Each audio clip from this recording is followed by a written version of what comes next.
It's time to introduce our next speaker, Dr. Ashish, who has already joined us. Before he starts his session, I'll give a brief introduction about Dr. Ashish. So our next speaker is Ashish. So he is almost a doctor now because he has already submitted his thesis from the Institute of Life Sciences in Bhubaneswar. Ashish is Ashish did his BSc from the same college, BN college, where I was, from where Sanjeev sir was, and so many of my accomplished friends are. After that, he got admission at Baba Bhimrao Ambedkar University at Lucknow for his master's. Following this, he cleared all the major exams like DBT, JRF, NET, GATE, and so on, and the combined entrance by JNU. And finally, he chose this lab for his due to his interest. He is working on chromatin biology related stuffs, and then he has also worked on a lot of biophysical techniques, specifically X-ray crystallography. So he'll tell you in brief about what crystallography and other biophysical techniques are as well. There are several labs in India now which are doing a lot of biophysics. If you recall the basic double helical structure of DNA, that and if you recall the role of Rosalind Franklin, so maybe now you recall this term X-ray crystallography and so on, and that's its significance. Then he has a lot of presentations at national seminars and at international places like Prague with good funding from DBT and other places. So I would like to invite Ashish now. Ashish, you can unmute yourself and start with your presentation. Also, welcome Ashish. Just in case there is issue, I'll definitely point it out. When you start presenting, just keep a check that your PPT is in the background so that that is visible. And and to other audiences, please do not accidentally click on present now because that removes the PPT of the speaker. Yeah, welcome Ashish. Yeah, thank you, sir, for the introduction. And yeah, you made my job easy by talking about the DNA diffraction image. Actually, my first slide is starting with that. So, oh, I'm sorry, I took out the suspense. No, that is fine. So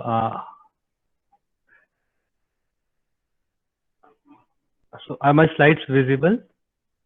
No, not yet. It's starting. Is it fine now? Yeah. Okay. So am I audible also, right? Yes, you are perfectly audible. Hello. Please continue. Okay. Okay. Thanks. So I'm sure that most of you must have read this biochemistry textbook, that is Leninger, and while reading the nucleic acid chapter, you must have come across this figure, which is a diffraction image of DNA molecule. So when I was an undergrad student, this figure has intrigued me a lot because I was unable to understand how this spot at the center, which is showing like a cross section, is denoting the helical structure of a DNA. And I spent a lot of time looking at this figure and trying to understand that how these people were looking at were able to solve the double helical of structure of a DNA by looking at this spot. And unfortunately, this mystery was not solved until I did my PhD in macromolecular crystallography. So a very good morning to all of you. This is Ashish Kumar before you. And today I am here to make you understand what is structural biology and how structural biology has become an important tool to solve most of the enigmatic problems of the biological sciences.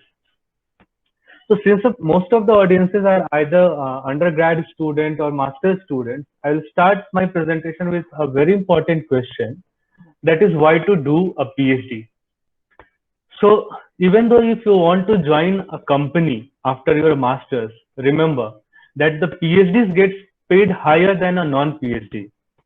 So definitely doing a PhD is advantageous if you want to move to a company, and also because of the skills which you get during your PhD, you are always in high demand. So this is the first and the foremost point which every one of us should understand, that PhD makes us important. Next, it allows you to indulge in your area of interest, and it makes you, or it gives you an opportunity to contribute significantly to your field of interest, to the science. And there are a couple of examples where few people's PhD work has actually contributed significantly and had led them to win the prestigious Nobel Prize. For example, the Marie Curie has discovered the radioactive materials, which was primarily her PhD work, for which she has gotten the Nobel Prize. Another very good example is of Professor Elizabeth Blackburn, who has shared the Nobel Prize for the discovery of telomerase enzyme with her PhD student, Caroline Whitney Grieder. So it was the PhD project of Caroline for which she has won the Nobel Prize. So if you pursue a PhD degree, you may be the another one to contribute significantly to your field. So apart from this, the PhD makes you tough. It gives you, or it makes you competent enough to face the adverse situations, or to tackle difficult problems.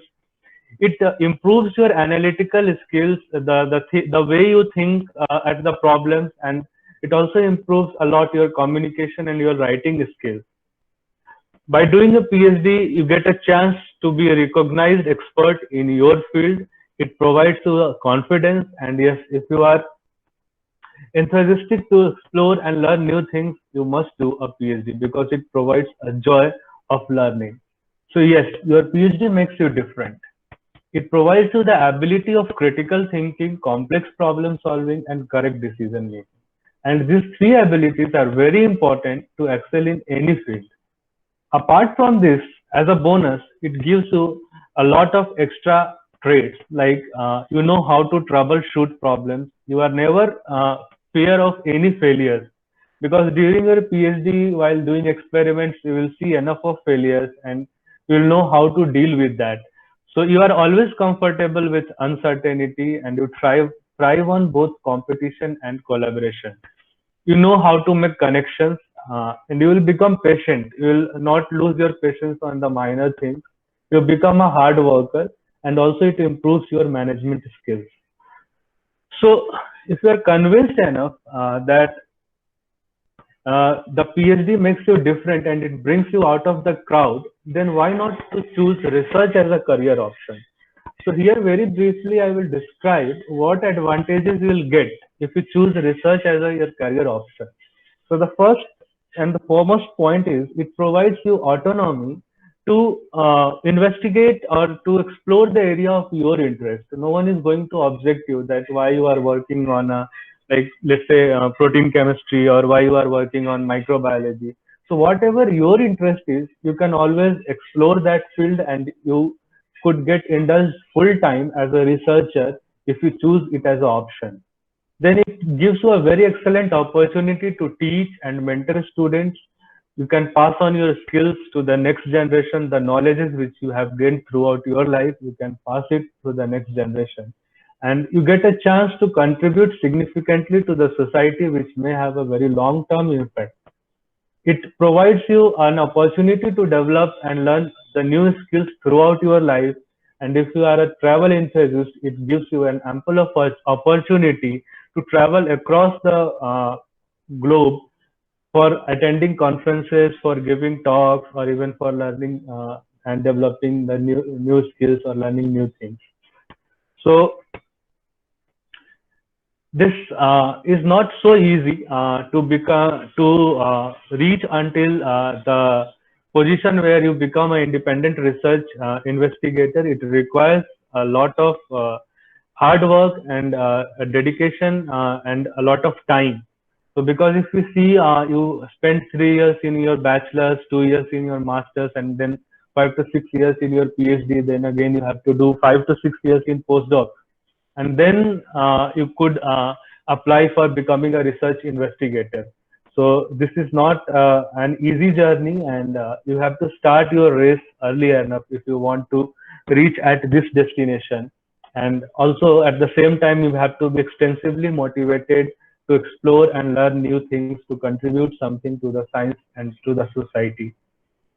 Okay, so all this looks very well and good that you will do BSc, MSc, PhD, postdoc, and one day you will become a research investigator.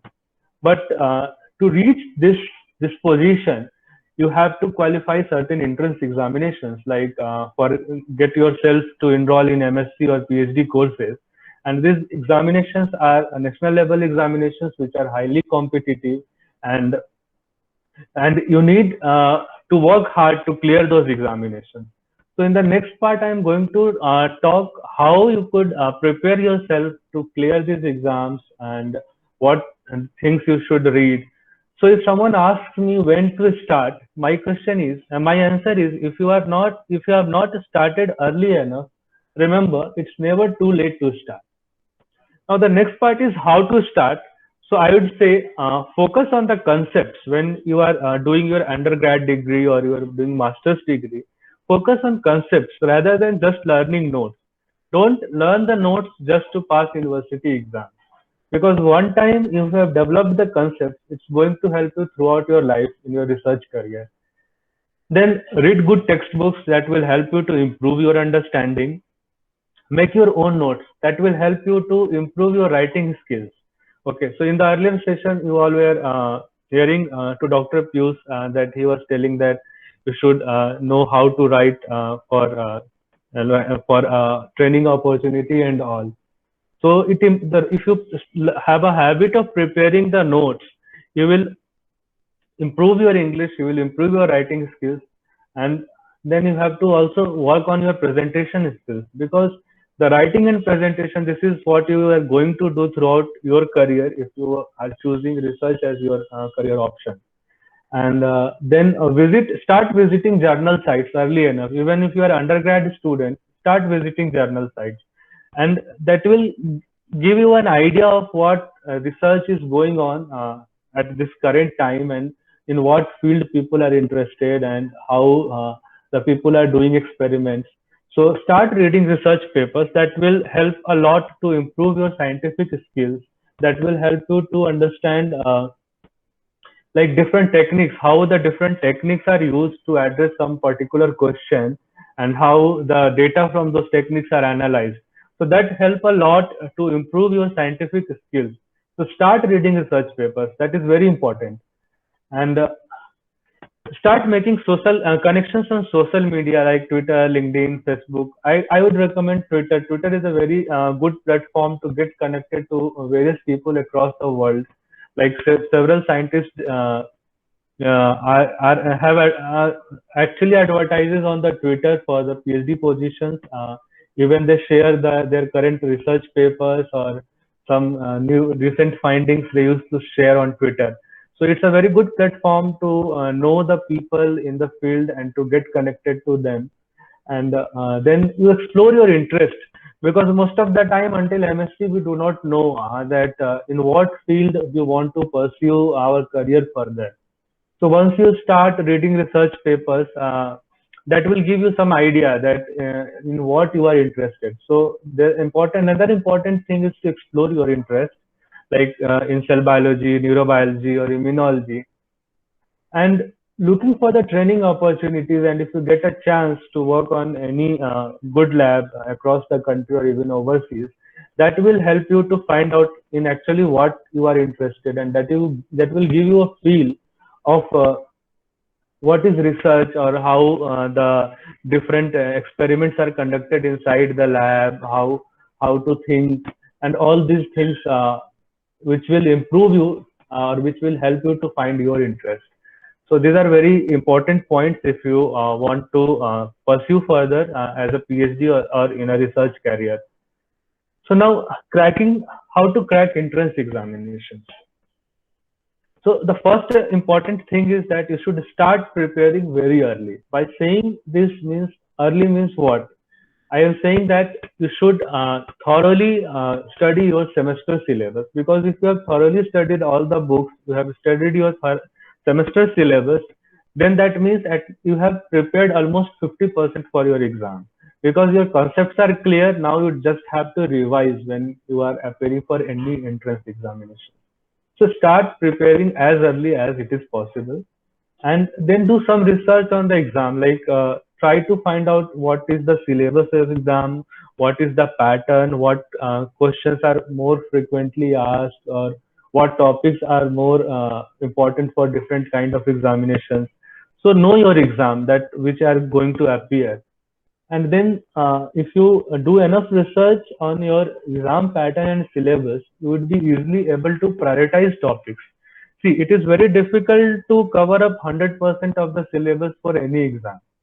So, and if you try to cover up, you will be never able to clear any exam. So you should know that what portions or what topics you have to leave, and what portions you have to focus on. So prioritize your topics and start working on your difficulties first. So develop your concepts on those sections or those topics which are very difficult for you to understand. Work hard on it. Read different books, consult people, and once you clear it, then you start revising your notes, or revising different subjects, and then solve as many questions as it is possible, because it helps a lot. And then discuss the concepts with your colleagues, with your friends. That helps you to memorize the things, and it also improves your understanding skills, your teaching skills, your the way you explain the things. So that is a very important point. Now, before you start preparing, you analyze yourself, that how much you are prepared. Have you started preparing early during your semester exams, during your degree course? If your answer is yes, then you should focus first on your difficulties, the difficult parts, then develop your concepts, and then start revising important topics. But even though if you have not started preparing seriously yet, that is not a problem. You can still qualify any exam. What you have to do, you start with the important topics first. So you look at those topics from which the questions are more frequently asked. Prepare those topics well. So that will prepare you at least for the 30% of the questions. Like if from any exam you will be able to solve 30% of the questions, then you have to go to the 50% level, where you have to make yourself in such a way that you would be able to score at least 50% in any competitive exam. So then you have to work little hard on the another topics which are important, and then to score good rank, you have to reach until 60 to 70%. But if you are able to score between 50 to 60%, definitely will qualify most of the entrance examinations. And then revise important topics periodically or at regular intervals. And once you are done with this, you solve previous year question papers, look back to the concepts, and revise again. So that is the key to clear any entrance examinations. Even when you solve the questions, look back to those questions which you have done wrong, or which you have not attempted. Try to go back to the your textbooks, look at the concepts, that why you were not able to solve those questions, and then write it separately in a notebook and revise it periodically. So that will help you to improve your understanding, or improve your ranking in the exams, any competitive exams. So now next I'm going to explain the syllabus for the JNU entrance examination, which is now called GAT-B. Now it will be conducted by Regional Center for Biotechnology in Faridabad. So the pattern is more or less same to the previous pattern, where we will be having two parts. Part A will be having 60 questions, where you have to attempt all 60 questions, and each question will be of 1 mark. But by saying you have to attempt all 60 questions, it does not mean that you have to do negative scoring or negative marking. So it means all 60 questions are compulsory, but you can attempt only those questions which you are confident enough that you are not doing a negative marking. So you can like try to attempt like 30, 40 questions from the part A, which would be good enough for clearing this exam. And the questions will be asked mostly from the 10+2 level questions. And the part B will be the questions from the part B will be mostly from your graduation level questions, which you have read during your BSc degree. So it will be having like 100 questions where you have to attempt only 60 questions, and each question will be 3 marks. But here the negative marking is more, so then it becomes more important that you have to attempt the questions very wisely. So now part A, you have questions from, we'll be having questions from all the subjects like physics, chemistry, mathematics, and biology. And to clear it, at least you need to attempt 30 to 40 questions from this part. And if you talk about the books, the NCERT books for biology is the best, and for solving the numerical problems, you can look at Arihant handbooks, or for the mathematics especially, the best is to solve previous year questions, because for most of the biology students, it's very difficult to understand mathematics or to cover up the whole syllabus of the mathematics. So try to solve previous year questions. Maybe you'll get some previous year questions in your current exams also. And some easy topics or important topics you can cover up with any good book. So that will help you to at least attempt few questions from the mathematics part also. So based on my analysis, I found that these 5 topics are very, very important in physics, where most of the questions are asked from these portions. However, from other portions also questions are there, but most of the questions are from this portion. And those which I have highlighted in red, actually the questions are asked from these portions every year, like conservation of momentum or gravitation questions, or the questions from the modern physics. So even though you have prepared only these 3 or 4 topics, you will be able to attempt at least 3 to 4 questions from physics part, or at least 5 questions from physics part. So, but if you have prepared all these 5 topics properly, maybe you will be able to solve more questions. And then in chemistry, the questions are asked basically from physical chemistry and then organic chemistry. So the most of the questions will be from these 2 parts, and very few questions will be from inorganic chemistry, where every year at least 2 to 3 questions will be from a structure of atom, chemical bonding. Then you will be having 3-4 questions from thermodynamics and electrochemistry. Then solutions is also a very important topic. So you should prepare it very well, because that is again going to help you further during your PhD course, when you will be doing some biochemistry experiments. So at that time, the biochemical calculations, this chapter will help you a lot if you have a good understanding. So then radioactivity questions are also very frequently asked. In organic chemistry, there are a lot of things, but mostly the questions are asked either the name-based reactions, or the reactions which are based on some aromatic compounds, or the questions which are related to the trends related to carbocations, anions, or free radicals. And then sometimes the questions are asked from the stereochemistry part. And for the mathematics, the few of the easy chapters which you can try on is like probability. Definitely 1 or 2 questions will be from this part. Then matrix, set, limits and functions, trigonometry.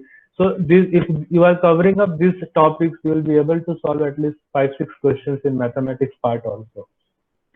And for biology, most of the questions are asked from either from human physiology, plant physiology, photosynthesis, ecology, and biotechnology. So you can read the NCERT textbooks for part A for covering up these chapters, but the photosynthesis is quite important and you should read in details. So you can refer to some good book, like I have referred here for Gerald Carr. So, and these topics are very important for even your PhD entrance examinations like GATE or NET or DBT JRF. So for this part, I will suggest that read NCERT books and solve those question banks which are for PMT entrances. So that would be good enough to score good in part A. Now, if you come to part B, this will be good for most of your competitors who are sitting for the exam. So, so this part also you have to prepare very well. And the most important subject in part B is biochemistry, which covers for around 20 to 25% of the questions of your total questions. So in biochemistry, the Leninger Biochemistry is the best book, which is written in a very easy language and it's easily understandable. So you could refer this book, and The questions are mostly asked from the amino acids, proteins, nucleic acids, enzyme kinetics, metabolism, sometimes carbohydrates. But why I have written water is because it's a very important chapter, which is the second chapter of Leninger's biochemistry. So if you have developed your concepts in this chapter, that will help you to understand rest of the biochemistry chapters. So it is very important to read thoroughly this chapter and develop the concepts. And out of all these chapters in biochemistry, amino acids and proteins are very important. So every year you'll be having like 3 to 4 questions from only amino acids and proteins. But only reading the chapters is not enough. You need to develop a logical skill, a thinking ability, and that will develop when you start solving questions. So I'll give an example. Like here, the question is asked that albumin is a large protein which circulates freely in human plasma. Now, another type of protein called aquaporine acts as a channel for water to enter and exit in a cell and are located within the lipid bilayer of a cell's plasma membrane. So by these two statements, the two informations comes into the picture. First, that albumin is a cytoplasmic protein and it will be always exposed to the cytoplasmic environment or the aqueous environment. And the aquaporine is a membrane protein which will be where there will be a more of hydrophobic environment inside the plasma membrane. Now, if you have a concept, if you have developed your concept from the chapter water, so you must be knowing that the hydrophobic groups have a tendency to go away from the aqueous solution. Okay. So in the cytoplasmic protein, which is a albumin, the hydrophobic groups could never be exposed towards the outer surface, right? It will be always exposed inside, it will be always present inside the inner core of the protein, since it is in a cytoplasm, always constantly exposed to the aqueous environment. However, opposite to this, the aquaporine, which is a membrane protein, since the lipid bilayer is a hydrophobic environment, the hydrophobic groups will be exposed outside for the aquaporine, and since it has to pass water molecules through it, the inner core should be lined with the polar molecules. So if you have this concept, it's very easy to attempt this question, and this kind of questions are trick-based questions where your concept is being checked. Then another question where it looks like that it is interconnected question, like here it appears that it is related to the biochemistry and cell biology, but it is actually a very easy question which is related to the protein trafficking. So here the question is that if what will be the change in protein concentration if a disease is blocking the function of rough endoplasmic reticulum. So if you have read the function of rough endoplasmic reticulum or the protein trafficking properly, we'll be knowing that those proteins which have to be exported outside or which are extracellular proteins are translated and packed inside the endoplasmic reticulum and passes through the Golgi body to the extracellular side. So that means that if you block the function of endoplasmic reticulum, the concentration of extracellular proteins are going to decrease. Another question is an example from the JNU 2018 where it is being asked that which amino acid can act as a general acid-base catalyst at the physiological pH. So if you remember the enzyme catalysis mechanism from the enzymes, and if you have read the amino acids properly, it would be easy for you to answer this question, because the histidine is one of the amino acid which is very important for the acid-base catalysis at physiological pH in most of the enzyme active sites. So it's a very easy question, but again, it is little tricky and it appears to be interconnected. So once you start looking at the questions, you will be more able to interconnect the things, and will understand that how much you are prepared to appear for these good exams. So then another very important subject for the part B is the biophysical techniques, which most of the students have difficulty, because these techniques we are not able to do any experiments using these techniques during our undergrad or at most of the places during masters. So it's very difficult to understand the concepts, the principles, and the functions of these topics. But still, I would recommend you to read this book, Wilson and Walker. It's a very good book where the concepts or the principles of all these techniques are given in a very easy manner. And even though if you are not able to understand, try to look at the videos which are present at YouTube. So there you can understand and learn the different techniques. So very good videos are available on YouTube. So for this part, you can refer to YouTube also. Then if you come to the cell biology, the questions are definitely asked each year from your cell cycle, cell communication, protein sorting and trafficking. But apart from that, the other important topics are like structure and function of plasma membrane or cell organelles, signal transmission, etc. Now for the molecular biology, it's a complete concept-based subject. So I would recommend you to read all these 4 chapters very thoroughly. And once you develop your concepts, once you understand all the mechanism that how DNA replication is occurring, what are the steps in translation, how gene regulation is occurring, you don't have to remember it again and again, because one time if you have read it, it's good enough. So in this part, most of the questions are like asked, like which antibiotics target DNA replication, or which antibiotic targets which step of translation. And the lac operon is a very important topic in molecular biology, because every year one question will be asked from the lac operon regulation. So you should read this particular topic very thoroughly. And then if you come to immunology, again, these are the different important topics out of which the questions are mostly asked from your autoimmune disorders or your lymphoid organs or like antigen processing and presentation part.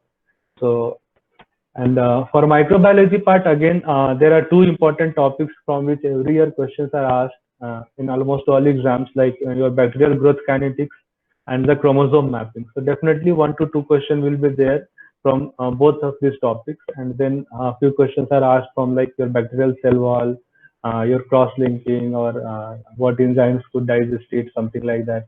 And then the mode of action of different antibiotics, and especially for your MSc entrance examinations and for GATE examinations, the questions are also asked from the various viral and bacterial diseases and what are the causative agents for the particular disease. And then nitrogen fixation, yes, this is also a very important topic in microbiology.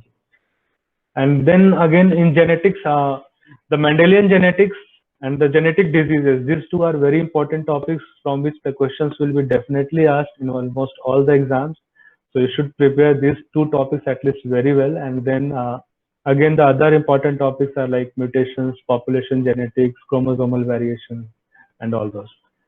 So from your RDT part and your plant biotech, animal biotech part, I have combined together some of the important topics like restriction, modifications, and enzymes. This is very important question part, which from where the questions are asked in almost all exams. Like sometimes the question will be asked that if you are digesting a circular plasmid, by you are doing a double or triple digestion, so how many fragments you will get, or it will be linked to some biophysical techniques. So this kind of questions you have to prepare, and you have to read this part very thoroughly. And then the PCR based questions, or the questions for DNA fingerprinting, is again very important. And one question will be definitely asked either from southern, northern, or western blotting. And then few questions are always asked in JNU biotechnology exams, like from hybridoma technology, or like what microbes are used in bioremediation, or what cell lines are used for a particular purpose, or the cell lines are derived from which source. So these kind of things are again important for your JNU exams. So now I'm going to add some flavors of structural biology to your test of science, and I'm going to explain you what is structural biology and how we deduce the structure from the diffraction images. So I'll talk a little bit about X-ray crystallography, since my PhD training is in X-ray crystallography, and what are the major techniques which we use in structural biology, that also I will be talking about. So what is structural biology? The structural biology is a science which basically deals with the structure of a biological entities. That means that you try to understand the atomic details of any biological entity like protein, DNA, or RNA molecule, or complexes. So basically it could be classified as a branch of molecular biology, biochemistry, or biophysics, because we imply all those fields while working on a structural biology field. And the structural biology provides you a three-dimensional picture of any biological phenomenon, and it will provide you the details of the molecular interactions at the atomic level, that how two atoms are interacting. So that is the beauty of structural biology. And using structural biology, we primarily study proteins, nucleic acids, their complexes, viruses, etc. And within proteins, we get information about secondary, tertiary, and quaternary structure of various proteins. So it is said that the function of any biological macromolecule is intricately related to the three-dimensional shape and the structure of a molecule. That means if you know the structure of a molecule, you can correlate it with the function of it. So structural biology is a tool which allows you to study the structure-function relationship of any biological macromolecule. And this figure itself explains you why structural biology is so important. So you can see that structural biology has won 18 Nobel Prize until now. So first, William Röntgen has got a Nobel Prize for the discovery of X-rays in 1901, and since then, so many crystallographers have obtained the Nobel Prize for their significant contribution in the structural biology. And few years back in 2017, Jacques Dubochet, Joachim Frank, and Richard Henderson have obtained Nobel Prize for the development of a new structural biology technique that is called cryo-electron microscopy. I'm going to show you in my next slides that how this cryo-EM technology or how this cryo-EM technique has revolutionized the field of structural biology. So the first structure of the protein which was solved was from Purd and Kendrew, who obtained the Nobel Prize for the structure of these two globular proteins, that is hemoglobin and myoglobin. And after looking at the structure of these two proteins, it helped us to understand how these molecules are actually carrying the oxygen molecules. So I have taken this animation from Wikipedia, where you can see that this is a heme group where the iron is shown in the form of sphere, and this is a histidine side chain. So what happens that when oxygen binds to the hemoglobin, the heme group shifts a little up, and the iron comes near to the histidine to coordinate the oxygen atom and hold the oxygen atom at that particular position. But when it releases the oxygen, again the histidine deviates a little away from this position, and the iron comes down. And this kind of phenomenon occurs on all the four chains of the hemoglobin. So that explains you that how you are able to understand the function of any biological entity if you have the structure of that in your hand. Another very significant contribution of structural biology is the structure of your membrane protein. The glutamate gated chloride channels was the first membrane protein for which the structure was solved, and these three people have obtained Nobel Prize for this in 2015. So this helped us to understand the structure of various ion channels or various transporters, and to understand the function of these protein molecules, how they are helping in transport of a particular molecule across the cell, inside or outside the cell. So now I'm going to show you that how the cryo-EM has revolutionized the structural biology and why it is so significant. So using cryo-electron microscopy more recently, the structure of light harvesting complex 2, a photosystem 2 from spinach, has been solved. So it is a 4.8 megadalton complex. So you can imagine how big is this complex. And we are able to study the structure and function of each of the protein in this light harvesting complex using cryo-electron microscopy.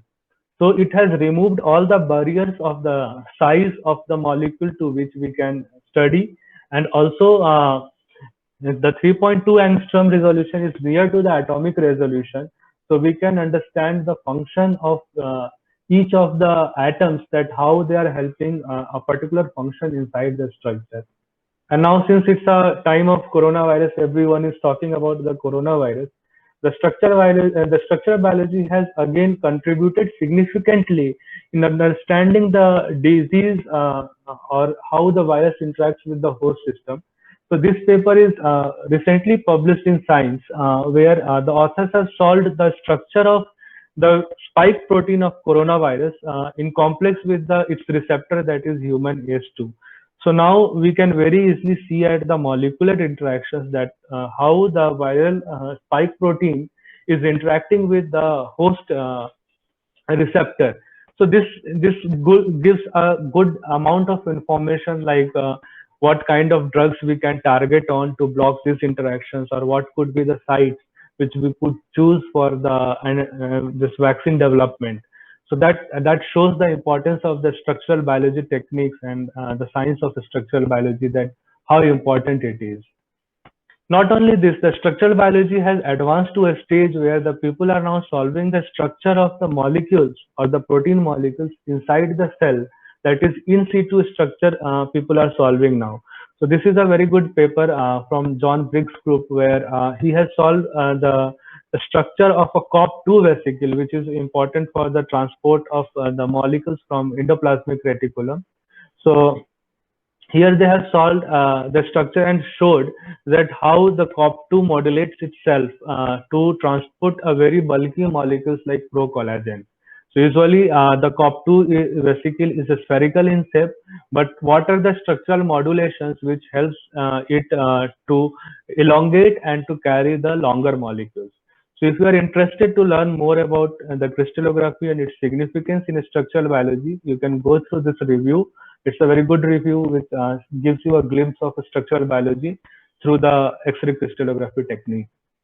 So what are the techniques which we basically use in structural biology are like optical spectroscopy, cryo-electron microscopy, electron crystallography, NMR, and X-ray crystallography. But the major three tools which are which are used to study the structure of any biological entity are crystallography, NMR, and cryo-EM. And each of the technique has some advantages and limitations. Like the major limitation in crystallography is getting crystals. So if you are not having any crystal in your hand, you cannot do anything. And unfortunately, most of the protein molecules or the biological entities have are very difficult to crystallize, because to get a crystal, you need to have a very pure, more than 95 to 98% pure and homogeneous sample. If you are not able to get that much purity, it's very difficult to get any crystal. But the advantage is that you have no limitation to the size of the molecule which you study. So people have studied the structure of viruses even using crystallography. So this is the structure of a nucleosome. The advantage of using NMR is that you can study the dynamics of a molecule in solution. But but the limitation is that using NMR we could not study very big complexes. So mostly for the small proteins and peptides, people use NMR spectroscopy. But the cryo-EM has evolved a lot. Initially, the limitation was low resolution, but with the advancement of the softwares, this limitation has been overcome, and the advancement of the instrumentation of cryo-EM, this limitation has actually been overcome, and now we are able to get the structure at atomic resolution. And the biggest advantage is that we can look at a very bigger complexes, like what I have shown in my previous slide, that they have solved the structure of 4.8 megadalton complex. So that is the beauty of cryo-electron microscopy. So since I am trained in X-ray crystallography, in very brief, I would like to show you what we do in lab and how the structures are solved using X-ray crystallography. So mostly what we do a recombinant expression and purification of a protein, where we clone some plant genes or animal genes inside a bacterial vector. We transform it and we express inside a bacterial system. And then we purify it using various chromatography technique. And then those proteins we crystallize using various chemical conditions. And once you get crystals, you put it in front of X-rays in a diffractometer. And when you pass X-rays, you get a diffraction image like this. If you remember the diffraction image which I have shown in my first slide for the DNA, so that is actually a diffraction image of one frame.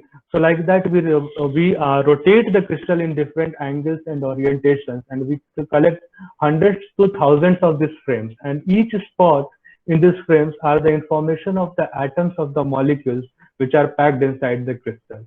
And then using some mathematical calculations, we combine the information of all the spots, and we retrieve the information of the electron density of each of the residues in your molecule, and then we fill these electron densities with the residues one by one, and we refine it.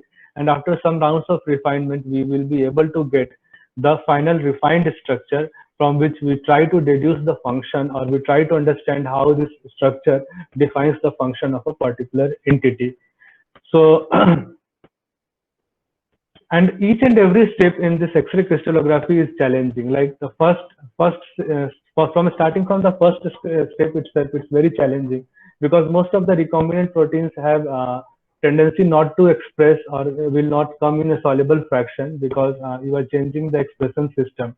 So then that is the first difficulty. If you overcome that, the another difficulty comes in to get the crystals. Even if you overcome this difficulty, then the another difficulty is, even though you have gotten a very good crystal, it may not diffract. And sometimes even if diffract, because of the lack of appropriate model, sometimes we are not able to solve the structure. So these are some limitations in X-ray crystallography, and it is a very challenging field, but at the same time it is very interesting, because you get a chance to explore and learn a lot of things, and you imply various areas of science like physics, chemistry, mathematics, biology together in a structural biology. So that gives you a joy of learning a lot. So and the greatest advantage of using structural biology is you can go in any field, like proteins or any biological entities like DNA molecules are everywhere. So you can correlate your technique to any field, to the questions in any field. Like you can study microbiology, like different proteins of the microbial system, how they are regulating, like the proteins which are involved in the transport of certain antibiotics, or like how the bacterial cell division is happening. You can look at the structure of viral proteins, and even at the structure of whole viruses. You can correlate it with the immunology. You can correlate with neurobiology, where the people have studied a lot about the structure of the ion channels, the neurotransmitter receptors, the transporters, and how the drugs are blocking these neurotransmitter transporters or receptors in various disease conditions. So that helps you to actually develop your understanding, and to improve your molecule during the drug designing. And again, you have a chance to go into the industry sector also. So it gives you a lot of job prospect if you are trained in a structural biology. So if you want to be a structural biologist, yes, start preparing yourself, learn basics of some bioinformatics, mathematics, physics, and biochemistry. Look for very good training opportunities. Today morning itself, you got how to apply for different training opportunities in the labs overseas or across the country. So I would recommend the best institute to learn structural biology is Indian Institute of Sciences, because most of the structural biologists in India are either from ISC or are trained from IASC. So that's the best institute, and they also conduct a course of 6 months where they teach X-ray crystallography. So that helps a lot if you want to be a good structural biologist. And there are a lot of structural biology labs all across the country where you can apply for your training positions, and you can have a feel of what is structural biology, and then you can decide whether you want to pursue further your career in structural biology or not. And you can also apply for various society memberships like Indian Crystallography Association, or this Electron Microscopy Society of India, or Indian Biophysical Society. So by being the member of these societies, you get information about the various conferences or the talks or the workshops which are being conducted. So that helps you a lot to get connected to the people in this field. So with this, I would like to acknowledge my parents, my supervisor, Dr. Dilip Vasudevan, who has actually incited my interest in structural biology. I wanted to join a neurobiology lab, but he's the one who converted me to the structural biologist. So, and he is generous enough to allow me to think and learn the things independently. And I am very thankful to my wife, Ms. Sunanda Malik. And again, if I am here, if I am doing PhD, it's because of Sanjeev sir. So I am highly indebted to him, because when we joined BSc biotechnology course, we are not knowing anything about this field, and our thinking was like, after doing BSc we'll get some 10, 20, 15, 20,000 job in some company, and we will be happy with that.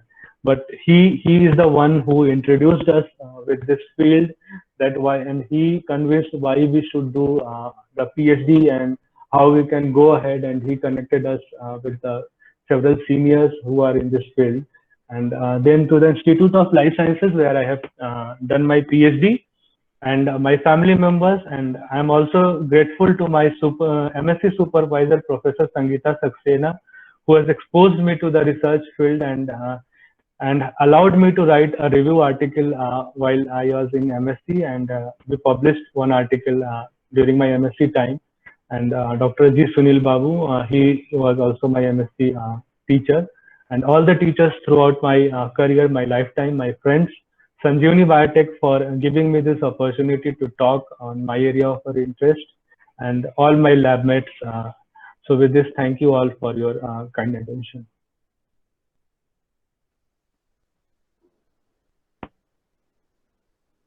Thank you, Ashish, for this wonderful presentation.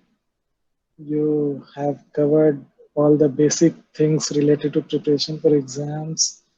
And then if someone wants to make a career in the field of structural biology. I would also like to tell you that Sanjeev will be starting his next research in one of the best institutes in the country.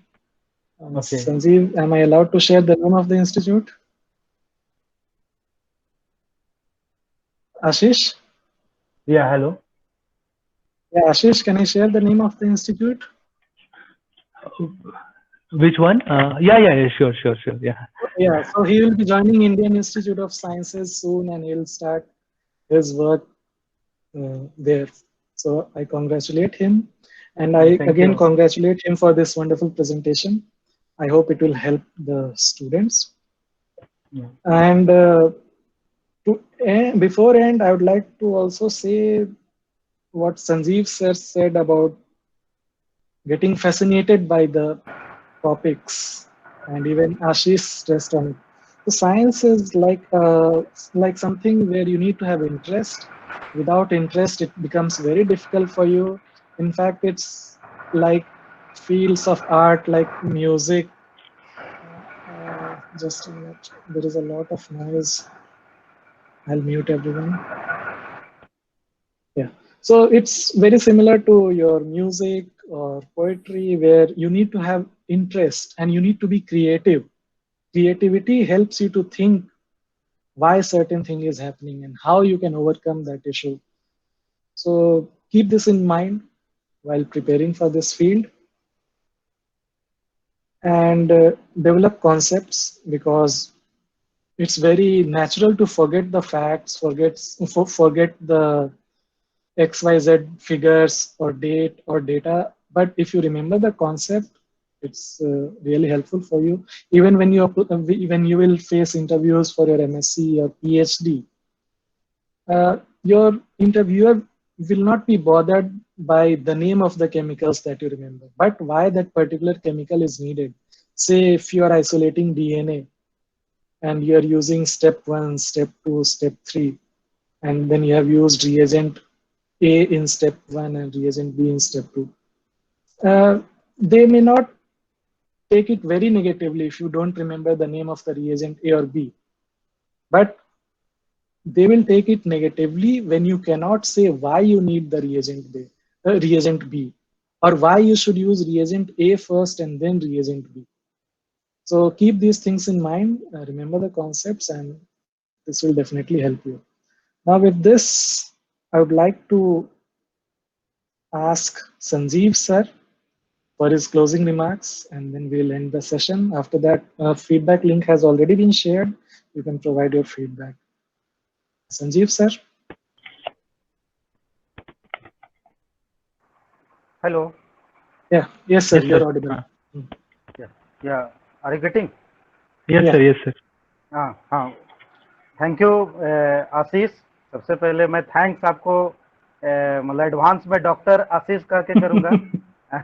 Thank you sir, thank you sir. या और दूसरी चीज मैं दो तीन बातें कह के ये करूंगा इसको conclude.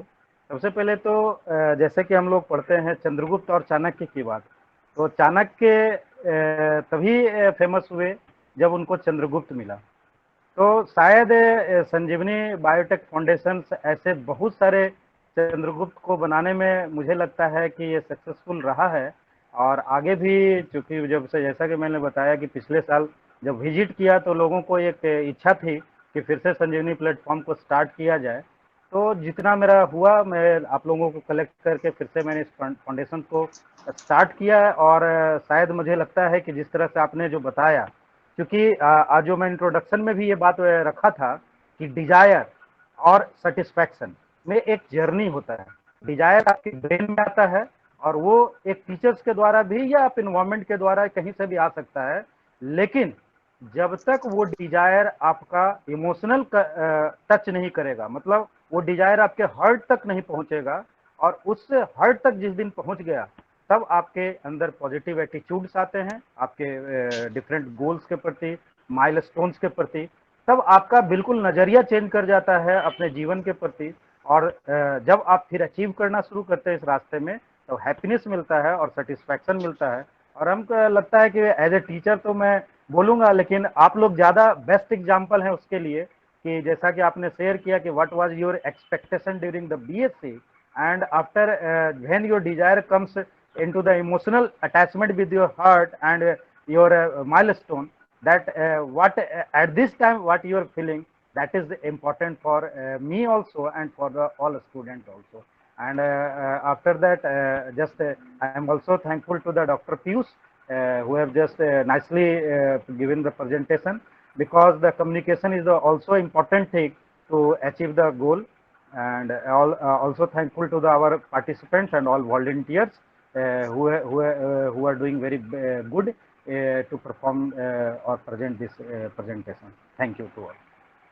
Thank you sir. Thank you, Sanjeev sir. Thank you, Ashish, and thank you all the Yeah. participants. Also, thanks to Dr. Anshu and the team of volunteers. We'll meet again next Sunday with another set of presentations. So, till then, take care and stay safe from Corona.